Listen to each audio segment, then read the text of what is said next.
O assunto de hoje são as partículas coreanas. Para começar, eu quero te dizer que em português nós não temos partículas para usar em nossas frases. Então, por isso, muitos estudantes sentem dificuldades. Mas não se preocupa, porque estamos aqui para trazer o coreano da maneira mais fácil, mais legal e mais divertida para você. Bom, falando das partículas coreanas, elas se dividem em dois tipos: partículas de caso e partículas especiais. Não se preocupem com essa nomenclatura, tá? Isso é só uma parte teórica para introduzir o assunto para você. As partículas de caso são usadas quando queremos indicar o papel sintático de uma palavra dentro de uma frase. Como assim?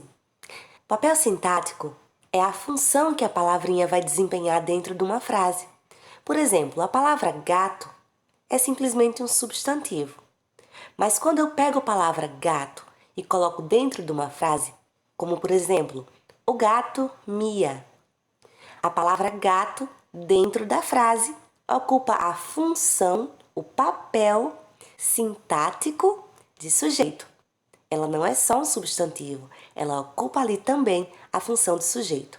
Esse é o papel sintático que a palavra tem. Agora, vamos colocar o nosso substantivo gato de forma que ele se torne o objeto da frase e não mais o sujeito. Lia tem um gato. Lia tem um gato. Vejam que o sujeito é Lia e um gato é objeto da frase, objeto do verbo ter. Nesse caso, o papel sintático da palavra gato mudou. A palavra gato na frase não tem mais o papel sintático de sujeito. Seu papel sintático agora é de objeto. Entenderam agora o que significa papel sintático? Em português, não usamos partículas para indicar papel sintático.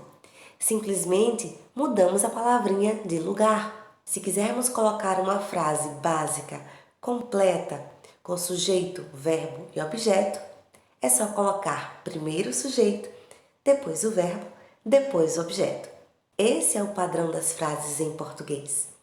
Já em coreano, o padrão muda um pouquinho. Em português, mesmo na fala, se trocarmos as palavrinhas de lugar, provavelmente seremos mal interpretados. Por exemplo, se dissermos leite bebe o gato. Estranho, não é? Bom, na fala, a gente vai conseguir fazer qualquer coisa. Se o ouvinte tiver dúvida, ele pergunta pra gente e a gente explica melhor o que quis dizer. Mas se formos observar do ponto de vista gramatical, essa frase está inadequada. Leite bebe o gato indica que leite é o sujeito da frase, depois vem o verbo beber e depois o objeto. Então, em português, as palavrinhas têm seus devidos lugares numa frase. A depender da função que você queira dar para ela, você já sabe onde encaixar. Você sabe que um sujeito vem antes do verbo.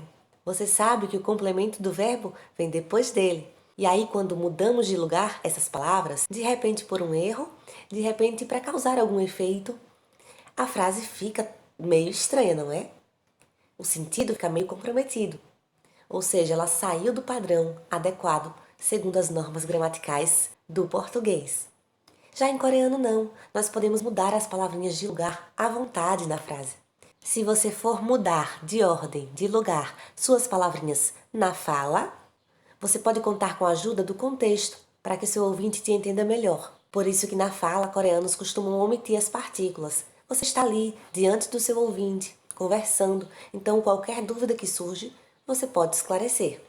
Você pode omitir as partículas na fala, mas na hora de escrever, nunca, tá? Você precisa colocar as partículas. Quando escrevemos, não contamos com o contexto. Não estamos ali pessoalmente, então as ideias podem ficar confusas. Por isso é fundamental usar partículas na escrita. Coreanos têm um segredinho. São as partículas. Onde quer que você coloque a palavra, se a sua palavrinha estiver com a partícula que indica o que ela é, tá tudo certo. Agora que a gente já esclareceu por que se usa partícula em coreano, ou seja, quando você quiser trocar as palavrinhas de lugar, você pode. Ressalva para o verbo, tá? O verbo normalmente vem mesmo lá no final. Mas sujeito, objeto, lugar, expressão de tempo, instrumento, como citamos há pouco, qualquer uma dessas informações na sua frase podem vir de maneira aleatória, desde que elas possuam as partículas. Existem padrões de frases que são mais comuns, sequências mais comuns. Veremos mais à frente. Estamos apenas começando. Então não se preocupem tanto com a ordem das palavrinhas na frase, mas entendam muito bem a função das partículas, indicar o papel sintático de cada palavrinha dentro de uma frase, tá? Feita essa introdução, vamos apresentar agora a primeira partícula de caso, claro, porque ela vai servir para indicar quem é o sujeito, nesse caso aqui, nas nossas frases em coreano. A partícula tem duas formas, i ou ka. I usamos quando a palavrinha anterior, ou seja, o nosso substantivo, que será o sujeito da frase, terminar com o som de patim. Quando tiver patim, nós colocamos a partícula de sujeito em seu formato i. Já se a palavrinha terminar com o som de vogal, usaremos ka. Vejamos exemplos para compreender melhor. Goyangi, goyangi, gato em coreano. Vamos colocar a palavrinha goyangi numa frase em que ela ocupe a função de sujeito. Olha só, é só acrescentar a ela a partícula de sujeito, a partícula que indica que goyangi é o sujeito da frase. 고양이가 우유를 마셔요. Nossa, quanta palavra numa frase só, hein? E pra gente que está começando a estudar gramática agora, é muito legal ver que a partícula aparece ali para nos ajudar. Afinal, se você tentar encontrar o sujeito da frase, é só buscar onde aparece a partícula i ou ka. E nós temos ela aqui, depois do substantivo 고양이, que significa gato, e dentro da frase tem uma função sintática, tem um papel sintático de sujeito. Sabemos disso em coreano porque temos a partícula ali do ladinho para nos lembrar. Vejam que o ga, partícula que aparece depois de goyangi, vai indicar que a palavrinha que vem antes dela, antes do ga, é o sujeito. É essa a função da partícula. Quando o nosso substantivo dentro da frase desempenha o papel de sujeito e vamos marcá-lo com a partícula de sujeito, devemos optar entre i ou ka. Se nosso substantivo termina com som de vogal, como goyangi, som do i, vamos utilizar ka. E ao ler, cuidado, hein? Porque temos a consoante kyok em ka, na nossa partícula, que estará entre o som de duas vogais. Você pode estar se questionando, mas como assim? Junto entre o som de vogais? Se goyangi é uma palavra e ka é outra, uma partícula. Nesse momento é importante prestar atenção, hein? As partículas virão junto da palavrinha anterior. Aquela palavrinha que elas estão tentando definir. Aquela palavrinha cujo papel sintático, cuja função vai ser apresentada na frase. Então, não há espaço entre a palavrinha anterior e a partícula. Mas olha só, em alguns momentos, o sujeito também será o assunto da frase, será o tópico sobre o qual se fala. E nesses casos, nós iremos substituir a partícula de sujeito por outra partícula que aprenderemos em breve. Partículas an ou nan. Não se preocupem com isso agora. Quando estudarmos as partículas de tópico ou de assunto, que são essas que acabamos de citar, apresentaremos para vocês quando utilizar uma ou quando utilizar a outra. Hoje vamos focar apenas nas partículas de sujeito e quando devemos utilizá-las. Para começar, só reforçando. Se a palavrinha da nossa frase, que representa o sujeito, que tem o papel sintático, a função sintática de sujeito, termina com o som de vogal, vamos utilizar a partícula de sujeito em sua forma ka. E se a palavrinha terminar em patim, em consoante, Vamos utilizar a partícula de sujeito em sua forma I. Vamos praticar com os exemplos a seguir? 학생, 학생. Significa estudante. E olha só, termina com um patinho, com uma consoante. O que acontece aqui? Isso, vamos usar a partícula de sujeito em sua forma I. Agora a palavrinha 사과, maçã. 사과가, 사과가. Cuidado, porque a partícula sozinha vamos ler com o som do K. K. Mas, se ela estiver numa frase e lermos numa sequência, é claro que os sons vão se misturar. 사과 termina com o som da vogal A e K tem vogal também. Notem que a consoante Kyok será pronunciada entre o som de duas vogais. E nós aprendemos que quando pronunciamos essa consoante entre o som de duas vogais, ela tem um som mais semelhante ao nosso G, mais limpinho. 사과가. 사과가 indica que usamos a palavra maçã como sujeito numa frase, já que ga, partícula de sujeito, está aí. Olha só mais uma. 선물. 선물 significa presente. E estamos utilizando essa palavrinha como sujeito numa frase, então vamos acrescentar a ela a partícula de sujeito. Nesse caso é I ou K? Vejam que temos patim lá no final em 선물. 물, patim riul. Se tem patim, usamos a partícula de sujeito em seu formato I. 선물이, 선물이. Vejam que o riul agora vai ter som de R, porque está entre o som de vogais. Lembram disso? E o nosso último exemplo é 여자. 여자 significa mulher.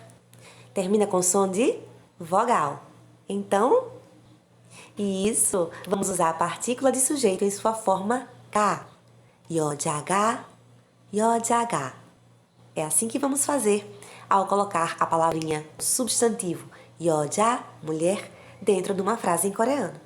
Se queremos que ela tenha a função, o papel sintático de sujeito na frase, acrescentaremos a partícula. É só olhar. Se terminar em vogal, acrescentamos K. Se terminar em patinho, acrescentamos I. Agora vamos dar sequência para explicar para vocês quando é que vamos utilizar partícula de sujeito na frase.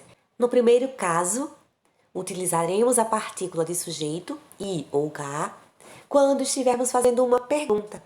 Mas não só isso. Temos dois requisitos aqui para o primeiro caso. Ser uma pergunta e o sujeito não será, não pode ser um ser humano. Temos frases de exemplo para praticar, para conferir? Temos sim. Que tal usar as palavrinhas que vimos agora há pouco nas nossas frases para verificar se é possível colocar com elas partículas de sujeito? A primeira palavra é 학생. 학생, estudante. Para o primeiro caso de uso dessa partícula, vimos que deve haver uma pergunta e o outro requisito é que o nosso sujeito não pode ser um ser humano. Então, 학생, estudante, é um ser humano. Se observarmos apenas esse primeiro caso, podemos dizer que 학생 pode aparecer na nossa frase de exemplo? Não pode, é um ser humano. Por mais que tenhamos uma pergunta, se for um ser humano, pelo menos de acordo com o caso 1 que vimos até agora, não pode. É importante frisar que perguntas são feitas com palavras interrogativas, tá?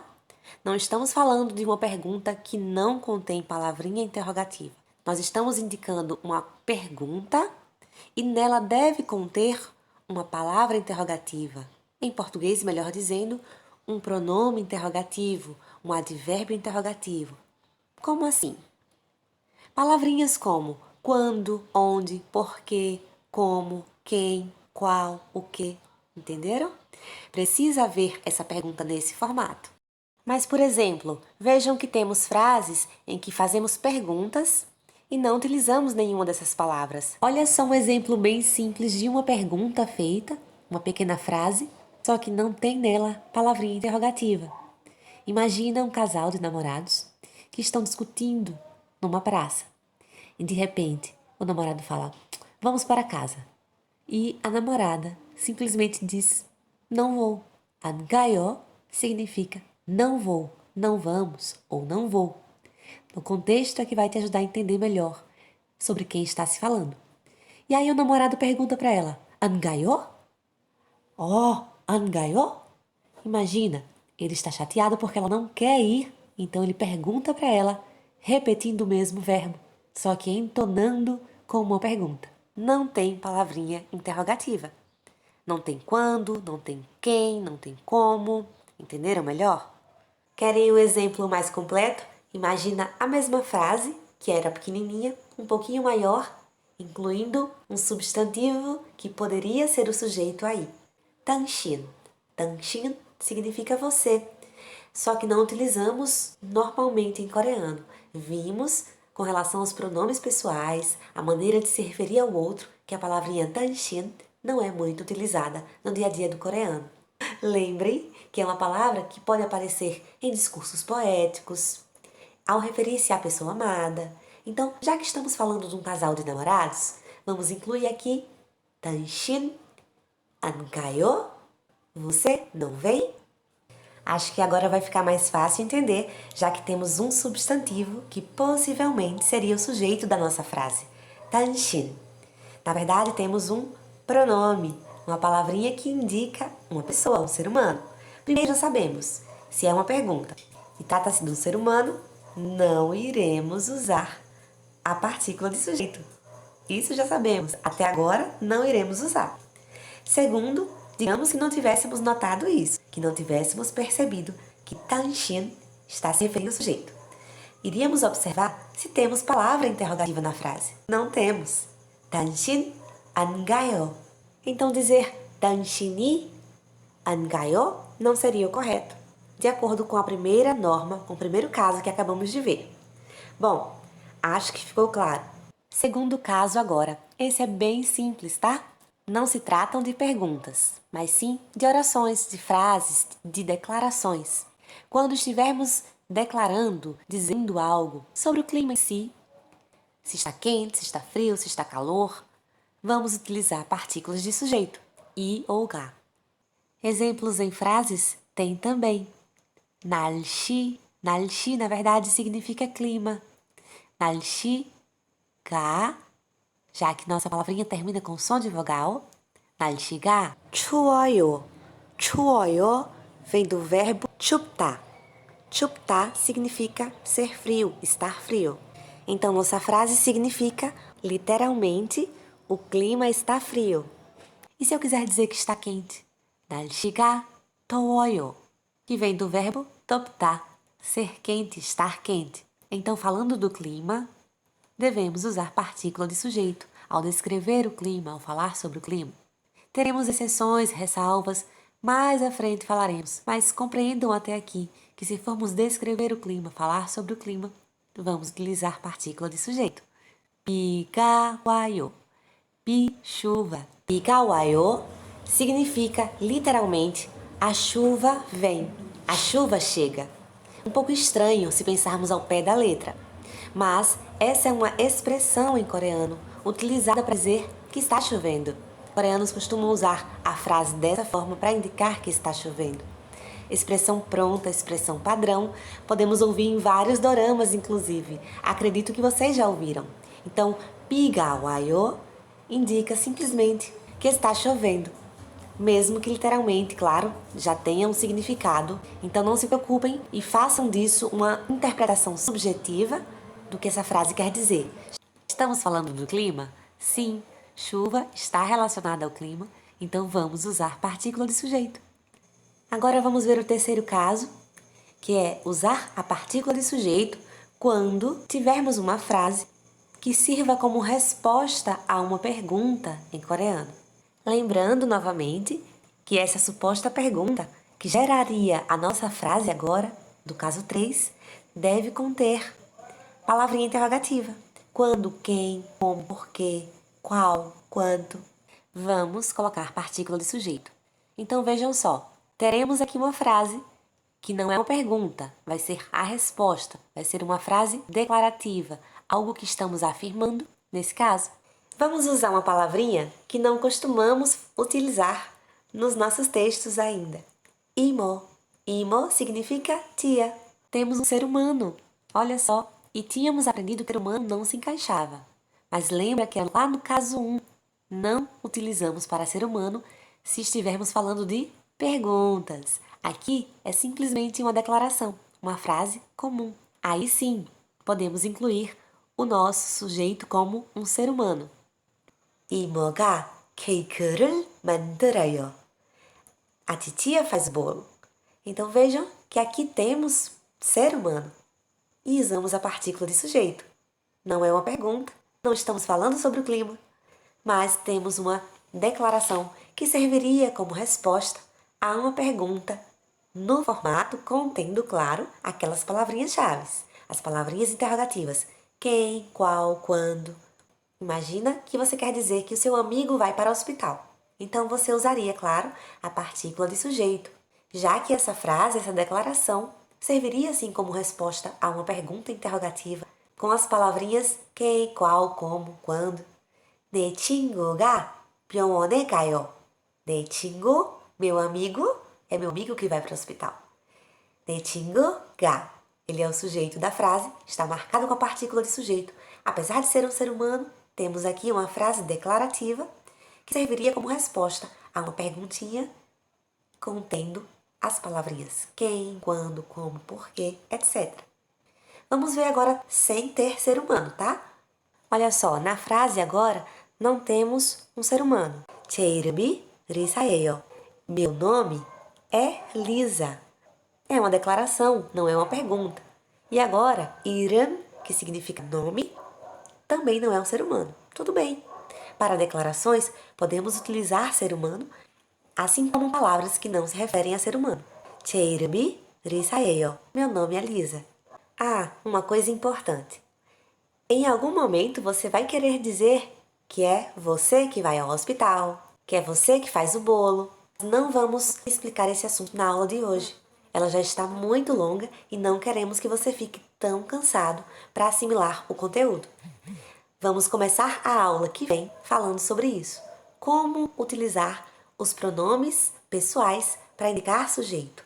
Principalmente 저, eu de maneira formal, 나, eu de maneira informal e nó, você de maneira informal, tá bem? Só relembrando para fechar, na aula de hoje vimos 3 casos de uso das partículas de sujeito. O primeiro caso, quando temos pergunta e o nosso sujeito não é um ser humano. Lembra que não é qualquer pergunta. Na pergunta deve ter palavrinha interrogativa. Como, quando, porquê, quem, onde, quanto, etc. No segundo caso, vimos o uso da partícula i가 em frases relacionadas ao clima. Lembram? 비가 와요. E o terceiro caso, o último de hoje, é quando estivermos fazendo uma declaração, falando alguma coisa que não é uma pergunta, só precisaremos observar. Olha só, essa declaração seria objeto de uma pergunta em coreano? E essa pergunta em coreano teria palavrinha interrogativa? Então tudo bem, coloca o seu sujeito. Nesse caso, ao fazer uma declaração, aí sim você pode incluir um ser humano. Mas também pode usar para coisas que não são humanas. Como por exemplo, 이름. Lembram? 제 이름이 리사예요. Lembrando que na próxima videoaula vamos começar falando quando queremos colocar pronomes como eu ou você nas frases como um sujeito. E aí a gente vai precisar conhecer algumas aglutinações que vão mudar um pouquinho a nossa pronúncia, a maneira de se referir a eu ou você como sujeito dentro de uma frase, de uma declaração. Vamos continuar esse item 3 apenas para fechar, tá? Bom, fechamos por aqui e o desafio vai ser lançado agora. Dá uma olhadinha na atividade que vem em seguida.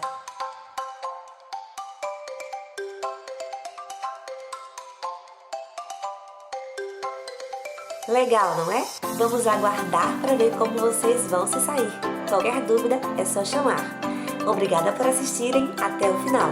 Nos vemos na interação. 안녕!